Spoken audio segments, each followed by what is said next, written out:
আসসালামু আলাইকুম। টাঙ্গাইলে হাফেজ জুবায়ের আহমদ তাশরিফের মাহফিলে এক নাস্তিক কুলাঙ্গার এসে সে যে পরিমাণ কথাগুলো বলেছে, সে বলেছে তার নাম হচ্ছে লতিফ সিদ্দিকী। লতিফ সিদ্দিকী কুলাঙ্গার। সে নাকি তার কোনো পাপ নাই, সে কোনো পাপ করে নাই।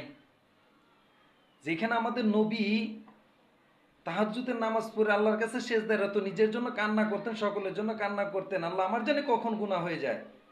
যে নবী আমাদের কান্না করতেন, কিন্তু এনাকে এই কুলাঙ্গার নাস্তিক লতিফ সিদ্দিকী এসে বলে সে নাকি কোনো পাপ করে নাই, সে কোনো জীবনে পাপও করে নাই, সে হুজুরদের দোয়াতে কোনোদিন হাত উঠায় না, দোয়া তাদের দোয়ার সাথে দোয়া হাত মিলে দোয়া করে না।